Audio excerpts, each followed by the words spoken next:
तो आज हम हिस्ट्री का दूसरा चैप्टर पढ़ेंगे जिसका नाम है आखेट खाद्य संग्रह से भोजन उत्पादन तक। तो चलिए पढ़ते हैं। तुषार की रेल यात्रा। तुषार अपने एक रिश्तेदार की शादी में दिल्ली से चेन्नई जा रहा था। रेल में उसे खिड़की वाली सीट मिल गई जहां से वह बाहर का नज़ारा देखने में मग्न हो गया। तेज़ दौड़ती गाड़ी से उसने देखा कि पेड़ पौधे, घर, खेत खलिहान बड़ी तेज़ी से पीछे की ओर छूटते चले जा रहे थे। तभी उसके चाचा ने उसके कंधे पर हाथ रखकर कहा, पता है, लोगों ने मात्र 150 साल पहले रेल से यात्रा करनी शुरू की थी। बस तो इसके कुछ दशक बाद आई। तुषार सोचने लगा कि जब लोगों के पास आने जाने के लिए तेज़ रफ्तार वाली सवारियां नहीं थी तो क्या वे यात्रा ही नहीं करते थे? क्या वे अपनी सारी ज़िंदगी एक ही जगह पर बिता दिया करते थे? तो नहीं, ऐसी बात नहीं थी। आरंभिक मानव आखिर वे इधर उधर क्यों घूमते थे? हम उन लोगों के बारे में जानते हैं जो इस उपमहाद्वीप में 20 लाख साल पहले रहा करते थे। आज हम उन्हें आखेटक खाद्य संग्राहक के नाम से जानते हैं। दोस्तों, आखेटक का मतलब शिकारी होता है, शिकारी जो शिकार करता है ना। भोजन का इंतज़ाम करने की विधि के आधार पर उन्हें इस नाम से पुकारा जाता है। आमतौर पर खाने के लिए वे जंगली जानवरों का शिकार करते थे, मछलियाँ और चिड़ियाँ पकड़ते थे, फल, मूल, दाने, पौधे, पत्तियाँ, अंडे इकट्ठा किया करते थे। आखेटक खाद्य संग्राहक समुदाय के लोग एक जगह से दूसरी जगह पर घूमते रहते थे। ऐसा करने के पीछे कई कारण थे। पहला कारण यह कि अगर वे एक ही जगह पर ज़्यादा दिनों तक रहते तो आस-पास के पौधों, फलों और जानवरों को खाकर समाप्त कर देते थे। इसलिए और भोजन की तलाश में इन्हें दूसरी जगहों पर जाना पड़ता था। दूसरा कारण यह कि जानवर अपने शिकार के लिए या फिर हिरन और मवेशी अपना चारा ढूंढने के लिए एक जगह से दूसरी जगह जाया करते थे। इसलिए इन जानवरों का शिकार करने वाले लोग भी इनके पीछे पीछे जाया करते होंगे। तीसरा कारण यह कि पेड़ों और पौधों में फल फूल अलग अलग मौसम में आते हैं, इसलिए लोग उनकी तलाश में उपयुक्त मौसम के अनुसार अन्य इलाकों में घूमते होंगे। और चौथा कारण यह है कि पानी के बिना किसी भी प्राणी या पेड़ पौधे का जीवित रहना संभव नहीं होता और पानी झीलों, झरनों तथा नदियों में ही मिलता है। और चौथा कारण यह है कि पानी के बिना किसी भी प्राणी या पेड़ पौधे का जीवित रहना संभव नहीं होता और पानी झीलों, झरनों तथा नदियों में ही मिलता है। यद्यपि कई नदियों और झीलों का पानी कभी नहीं सूखता। कुछ झीलों और नदियों में पानी बारिश के बाद ही मिल पाता है, इसलिए ऐसी झीलों और नदियों के किनारे बसे लोगों को सूखे मौसम में पानी की तलाश में इधर उधर जाना पड़ता होगा। आरंभिक मानव के बारे में जानकारी कैसे मिलती है? पुरातत्वविदों को कुछ ऐसी वस्तुएं मिली हैं जिनका निर्माण और उपयोग आखेटक खाद्य संग्राहक किया करते थे। यह संभव है कि लोगों ने अपने काम के लिए पत्थरों, लकड़ियों और हड्डियों के औजार बनाए हों इनमें से पत्थरों के औजार आज भी बचे हैं। इनमें से कुछ औजारों का उपयोग फल फूल काटने, हड्डियाँ और मांस काटने तथा पेड़ों की छाल और जानवरों की खाल उतारने के लिए किया जाता था। कुछ के साथ हड्डियों या लकड़ियों के मुट्ठे लगाकर भाले और बाण जैसे हथियार बनाए जाते थे। कुछ औजारों से लकड़ियाँ काटी जाती थी। लकड़ियों का उपयोग ईंधन के साथ साथ झोपड़ियाँ और औजार बनाने के लिए भी किया जाता था। रहने की जगह निर्धारित करना। मानचित्र 2 को देखो। लाल त्रिकोण वाले स्थान वे पुरा स्थल है जहां पर आखेटक खाद्य संग्राहकों के होने के प्रमाण मिले हैं। इनके अलावा भी और कई स्थानों पर आखेटक खाद्य संग्राहक रहते थे।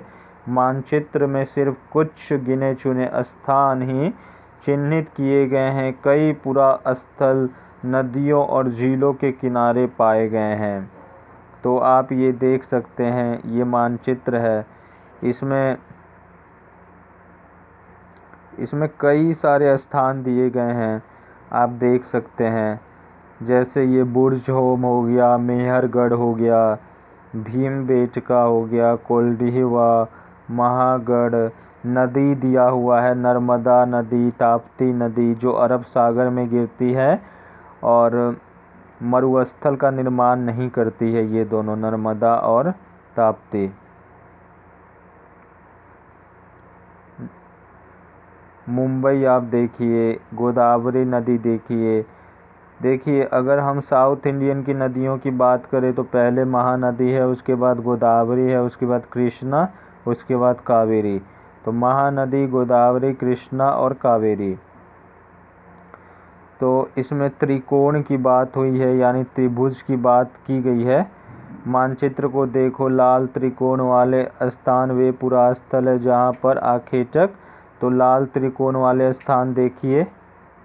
लाल त्रिकोण वाले स्थान भीमबेटका हो गया, हुसगी हो गया, कुरनूल गुफाएं हो गई। ठीक है, तो ये संकेत आप देख सकते हैं जो यहाँ पीले बॉक्स में दिया हुआ है। पूरा त्रिकोण दिखा रहा है, पूरा पाषाणिक पुरा स्थल, और स्क्वायर जो है वो दिखा रहा है नवपाषाणिक पुरा स्थल। जो सर्कल है ग्रीन वाला वो दिखा रहा है महापाषाणिक पुरा स्थल, और जो काइट का जो साइन है वो आरंभिक गांव दिखा रहा है, स्टार का साइन आधुनिक नगर दिखा रहा है। तो हम इस तरह के मैप को इसी तरीके से देखते हैं। ठीक है, आगे पढ़ते हैं हम लोग।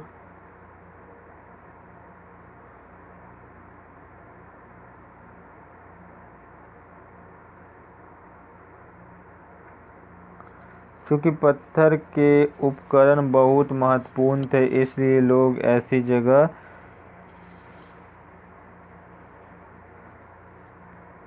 ढूंढते रहते थे जहां अच्छे पत्थर मिल सकें। शैल चित्रकला, इनसे हमें क्या पता चलता है? एक शैल चित्र है, आप देख सकते हैं। इस चित्र के बारे में बताया वो लिखा हुआ है यहाँ पे। तो जिन गुफाओं में लोग रहते थे उनमें से कुछ की दीवारों पर चित्र मिले हैं। इनमें कुछ सुंदर उदाहरण मध्य प्रदेश और दक्षिणी उत्तर प्रदेश की गुफाओं से मिले चित्र हैं। इनमें जंगली जानवरों का बड़ी कुशलता से सजीव चित्रण किया गया है। ये देखिए, ये गुफा है। आगे क्या है? पुरा स्थल। तो पुरा स्थल उस स्थान को कहते हैं जहां औजारों, बर्तन और इमारतों जैसी वस्तुओं के अवशेष मिलते हैं। ऐसी वस्तुओं का निर्माण लोगों ने अपने काम के लिए किया था और बाद में वे उन्हें वहीं छोड़ गए। ये ज़मीन के ऊपर, अंदर, कभी कभी समुद्र और नदी के तल में भी पाए जाते हैं। इन पुरास्थलों के बारे में आपको अगले अध्याय में बताया जाएगा। आग की खोज के बारे में बात करते हैं। तो मानचित्र 2 में कुरनूल गुफा हमने अभी अभी देखा। यहाँ राख के अवशेष मिले हैं। इसका मतलब यह है कि आरंभिक लोग आग जलाना सीख गए थे। आग का इस्तेमाल कई कार्यों के लिए किया गया होगा, जैसे कि प्रकाश के लिए, मांस भूनने के लिए और खतरनाक जानवरों को दूर आदि भगाने के लिए। आज हम आग का उपयोग किस लिए करते हैं? तो नाम और तिथियां यहाँ पे लिखा हुआ है, तो ये देखते हैं क्या है। हम जिस काल के बारे में पढ़ रहे हैं, पुरातत्वविदों ने उनके बड़े बड़े नाम रखे हैं। आरंभिक काल को वे पुरापाषाण काल कहते हैं। यह दो शब्दों पुरा यानी प्राचीन और पाषाण यानी पत्थर से बना है। यह नाम पुरा स्थलों से प्राप्त पत्थर के औजारों के महत्व को बताता है। पुरापाषाण काल 20 लाख साल पहले से 12,000 साल पहले के दौरान माना जाता है। इस काल को भी 3 भागों में विभाजित किया गया है: आरंभिक, मध्य एवं उत्तर पुरापाषाण युग। मानव इतिहास की लगभग 99% कहानी इसी काल के दौरान घटित हुई। जिस काल में हमें पर्यावरणीय बदलाव मिलते हैं उसे मेसोलिथ यानी मध्य पाषाण युग कहते हैं। इसका समय लगभग 12,000 साल पहले से लेकर 10,000 साल पहले तक माना गया है। इस काल के पाषाण औजार आमतौर पर बहुत छोटे होते थे। इन्हें माइक्रोलिथ यानी लघु पाषाण कहा जाता है। प्रायः इन औजारों में हड्डियों या लकड़ियों के मुट्ठे लगे हंसिया और आरी जैसे औजार मिलते थे। साथ साथ पुरापाषाण युग वाले औजार भी इस दौरान बनाए जाते रहे। अगले युग की शुरुआत लगभग 10,000 साल पहले से होती है। इसे नवपाषाण युग कहा जाता है। नवपाषाण का क्या मतलब होता होगा? हमने कुछ स्थानों के नाम दिए हैं। अगले अध्यायों में तुम्हें ऐसे अनेक नाम मिलेंगे। अक्सर हम पुराने स्थानों के लिए उन नामों का प्रयोग करते हैं जो आज प्रचलित हैं, क्योंकि हमें ज्ञात नहीं है कि उस काल में इनके क्या नाम रहे होंगे।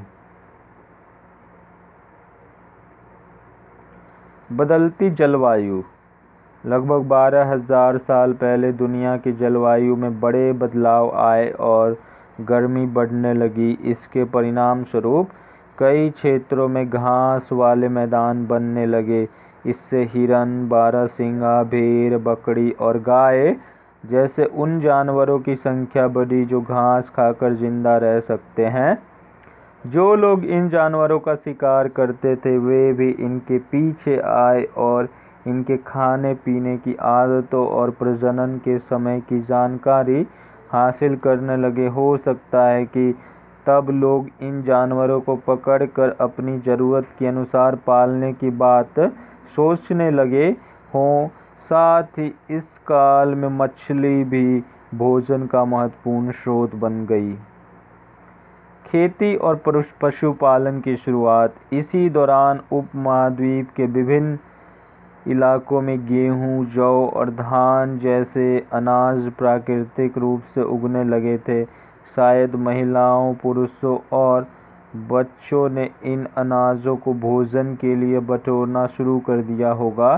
साथ ही वे यह भी सीखने लगे होंगे कि यह अनाज कहाँ उगते थे और कब पककर तैयार होते थे। ऐसा करते करते लोगों ने इन अनाजों को खुद पैदा करना सीख लिया होगा। इस प्रकार धीरे धीरे वे कृषक बन गए होंगे। इसी तरह लोगों ने अपने घरों के आसपास चारा रखकर जानवरों को आकर्षित कर उन्हें पालतू बनाया होगा। सबसे पहले जिस जंगली जानवर को पालतू बनाया गया वह कुत्ते का जंगली पूर्वज था। धीरे धीरे लोग भेड़, बकरी, गाय और सूअर जैसे जानवरों को अपने घरों के नज़दीक आने को उत्साहित करने लगे। ऐसे जानवर झुंड में रहते थे और ज़्यादातर घास खाते थे। अक्सर लोग अन्य जंगली जानवरों के आक्रमण से इनकी सुरक्षा किया करते थे और इस तरह धीरे धीरे वे पशुपालक बन गए होंगे। क्या तुम बता सकती हो कि सबसे पहले कुत्तों को ही पालतू क्यों बनाया गया? बसने की प्रक्रिया। लोगों द्वारा पौधे उगाने और जानवरों की देखभाल करने को बसने की प्रक्रिया का नाम दिया गया है।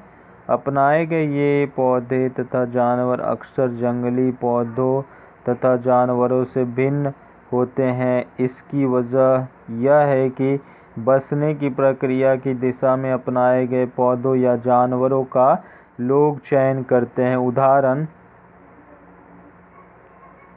उदाहरण के तौर पर लोग उन्हीं पौधों तथा जानवरों का चयन करते हैं जिनके बीमार होने की संभावना कम हो। यही नहीं, लोग उन्हीं पौधों को चुनते हैं जिनसे बड़े दाने वाले अनाज पैदा होते हैं, साथ ही जिनकी मजबूत डंठलें अनाज के पके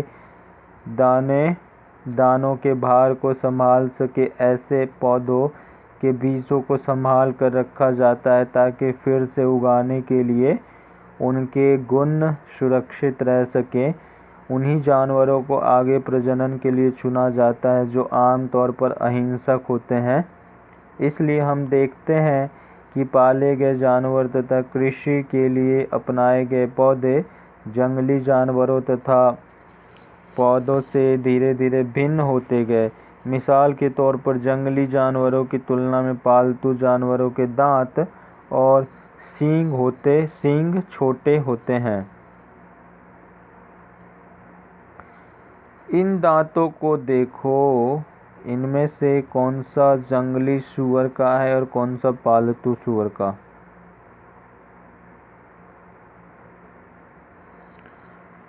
बसने की प्रक्रिया पूरी दुनिया में धीरे धीरे चलती रही। यह करीब 12,000 साल पहले शुरू हुई।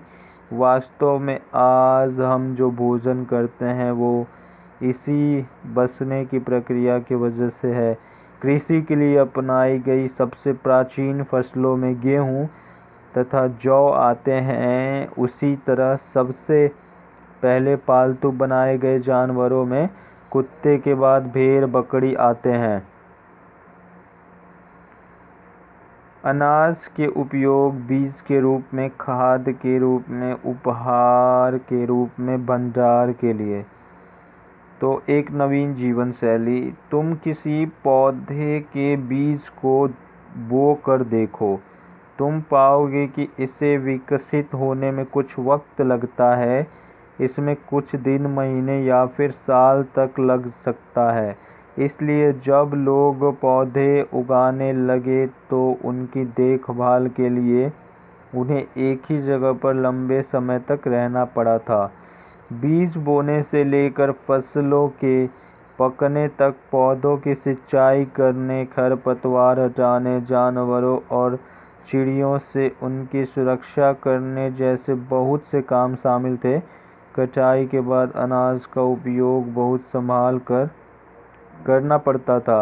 अनाज को भोजन और बीज दोनों ही रूपों में बचा कर रखना आवश्यक था। इसलिए लोग को इनके भंडारण की बात सोचनी पड़ी। बहुत से इलाकों में लोगों ने मिट्टी के बड़े बड़े बर्तन बनाए, टोकरियां बुनी या फिर ज़मीन में गड्ढा खोदा। क्या तुम्हें लगता है कि शिकारी या भोजन संग्रह करने वाले बर्तन बनाते और उनका प्रयोग करते होंगे? अपने जवाब बताओ। जानवर चलते फिरते खाद्य भंडार। जानवर बच्चे देते हैं जिससे उनकी संख्या बढ़ती है। अगर जानवरों की देखभाल की जाए तो उनकी संख्या तो बढ़ती ही है, साथ ही उनसे दूध भी प्राप्त हो सकता है जो भोजन का एक अच्छा स्रोत है। यही नहीं, जानवरों से हमें मांस भी मिलता है। दूसरे शब्दों में, पशुपालन भोजन के भंडार का एक तरीका है।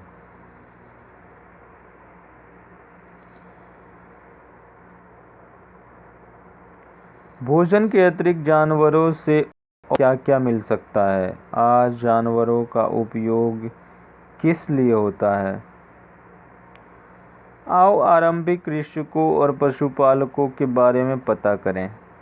मानचित्र 2 पृष्ठ संख्या 13 देखो, क्या तुम्हें कई नीले वर्ग दिख रहे हैं?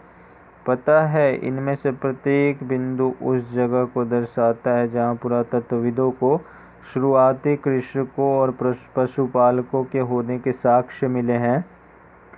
ये पूरे उपमहाद्वीप में पाए गए हैं। इनमें सबसे महत्वपूर्ण पश्चिमोत्तर क्षेत्र में, आधुनिक कश्मीर में और पूर्वी तथा दक्षिण भारत में पाए गए हैं। वास्तव में ये निर्दिष्ट स्थान कृषकों और पशुपालकों की बस्तियां थी या नहीं, इसे जांचने के लिए वैज्ञानिक खुदाई में मिले पौधों और पशुओं की हड्डियों के नमूनों का अध्ययन करते हैं। इनमें से सबसे रोचक जले हुए अनाज के दानों के अवशेष हैं। ऐसा लगता है कि ये गलती से या फिर जानबूझकर जलाए होंगे। वैज्ञानिक इन अनाज के दानों की पहचान कर सकते हैं। इस तरह हमें पता चलता है कि इस उपमहाद्वीप के विभिन्न भागों में बहुत सारी फसलें उगाई जाती रही होंगी। वैज्ञानिक विभिन्न जानवरों की हड्डियों को भी पहचान कर सकते हैं।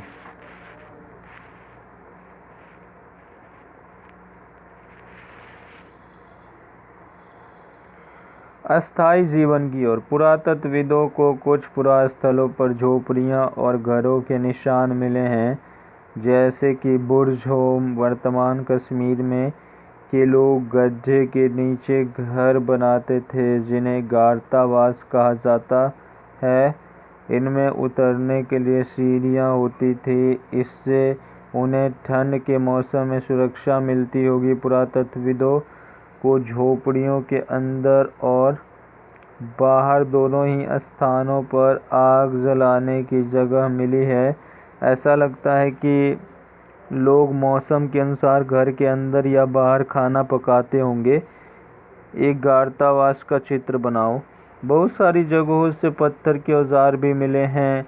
इनमें से कई ऐसे हैं जो पुरापाषाण युगीन उपकरणों से भिन्न हैं, इसलिए इन्हें नवपाषाण युग का माना गया है। इनमें वे औजार भी हैं जिनकी धार को और अधिक पैना करने के लिए उन पर पॉलिश चढ़ाई जाती थी। ओखली और मूसल का प्रयोग अनाज तथा वनस्पतियों से प्राप्त अन्य चीज़ों को पीसने के लिए किया जाता था। आज हजारों साल बाद भी ओखली और मूसल का प्रयोग अनाज पीसने के लिए किया जाता है। उसी तरह प्राचीन प्रस्तर युगीन औजारों का निर्माण और प्रयोग लगातार होता रहा। कुछ औजार हड्डियों से भी बनाए जाते थे।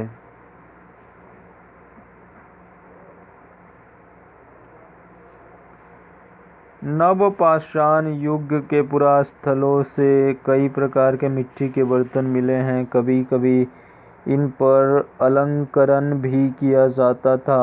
बर्तनों का उपयोग चीज़ों को रखने के लिए किया जाता था। धीरे धीरे लोग बर्तनों का प्रयोग खाना बनाने के लिए भी करने लगे। चावल, गेहूं तथा दलहन जैसे अनाज अब आहार का महत्वपूर्ण हिस्सा बन गए थे। इसके साथ साथ अब लोग कपड़े भी बुनने लगे थे। इसके लिए कपास जैसे आवश्यक पौधे उगाए जा सकते थे।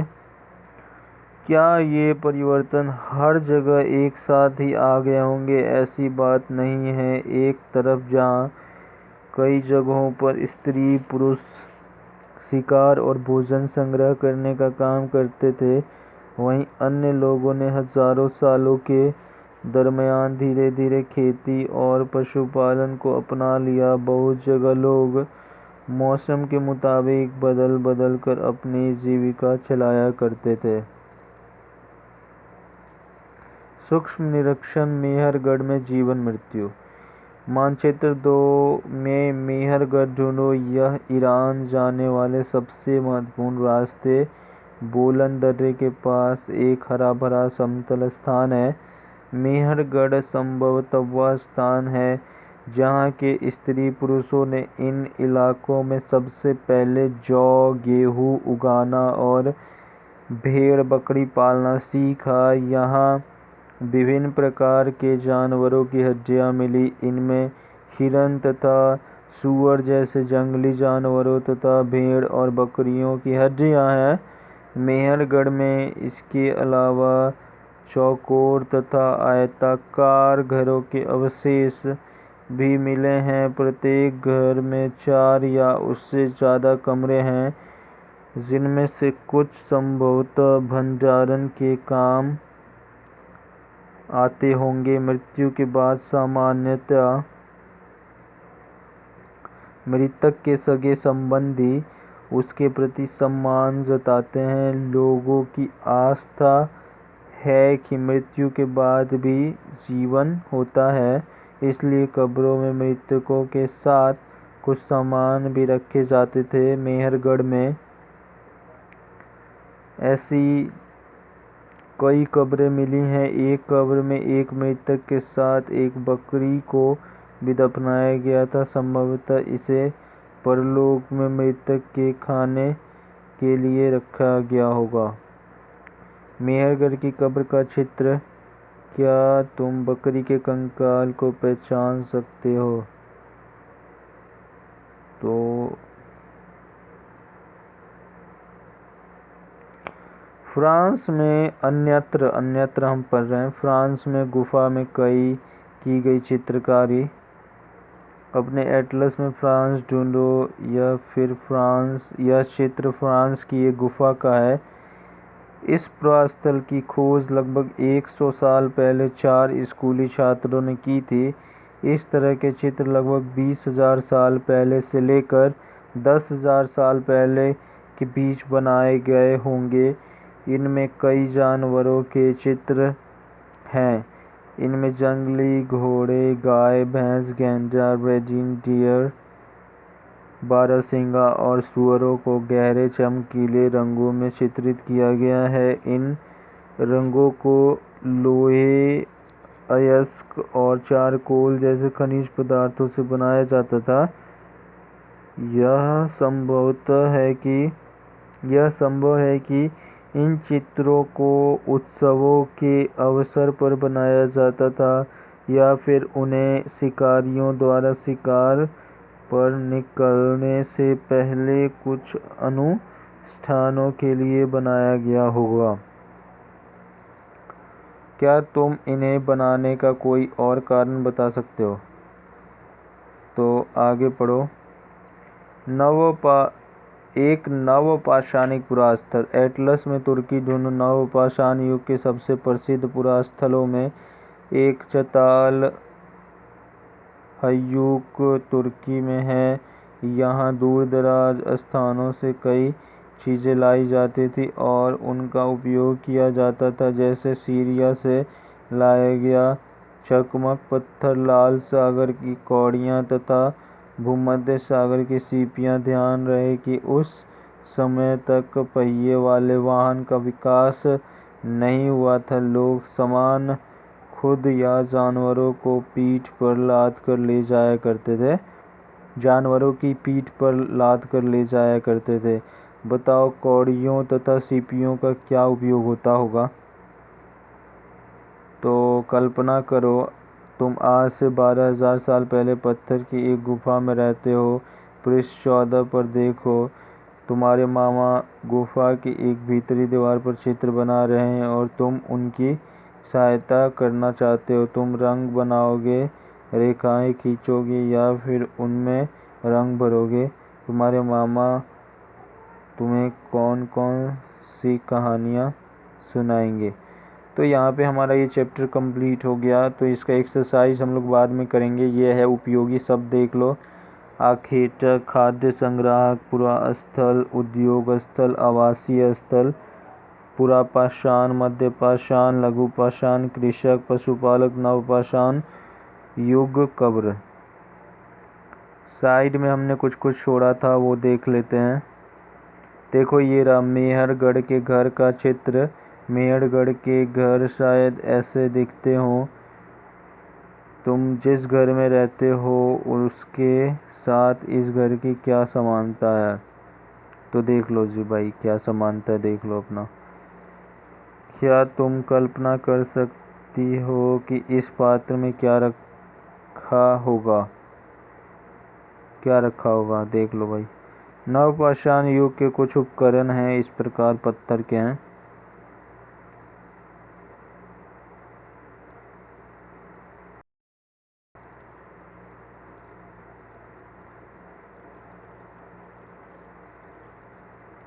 ये देखो, भीमबेटका आधुनिक मध्य प्रदेश। इस पुरास्थल पर गुफाएं व कंदराएं मिली हैं। लोग इन गुफाओं में इसलिए रहते थे क्योंकि यहाँ उन्हें बारिश, धूप और हवाओं से राहत मिलती थी। ये गुफाएं नर्मदा घाटी के पास है। क्या तुम बता सकते हो कि